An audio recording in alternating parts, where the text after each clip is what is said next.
भूमिका पक्की आहे। महायुतीमध्ये आम्ही निवडणुका लढणार आहोत। नमस्कार, तुम्ही पाहत आहात न्यूज BHD, मराठीतील विश्वासार्ह न्यूज प्लॅटफॉर्म। चॅनलला लाईक करा, शेअर करा आणि सबस्क्राईब करायला विसरू नका। भाजपचे ज्येष्ठ नेते आणि राज्याचे मुख्यमंत्री देवेंद्र फडणवीस यांनी अकोल्यातून मोठं विधान केलं आहे।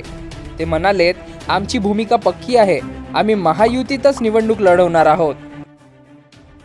तर महापालिका निवडणुकीत आपली काय भूमिका असणार आहे? कारण नागपूर महापालिकेत भाजपने असं म्हटलं की आम्ही स्वबळावर। असं आहे की भारतीय जनता पक्षामध्ये अशा प्रकारचा निर्णय करण्याचा अधिकार हा आमचे अध्यक्ष, कार्याध्यक्ष आणि आमचं जे इलेक्शन कमिटी त्यांना आहे, बाकी कोणालाही हा अधिकार नाही।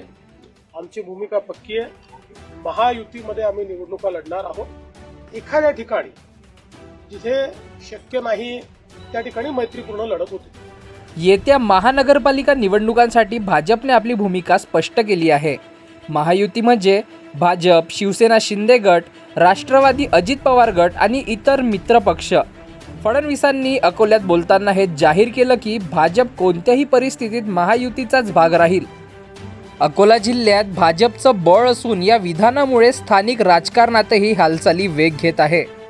तर हाच होता आजचा राजकीय अपडेट। तुमचा यावर काय विचार आहे कमेंटमध्ये नक्की सांगा। आणि हो, अशाच विश्वासार्ह बातम्यांसाठी लगेच न्यूज BHDला सबस्क्राईब करा।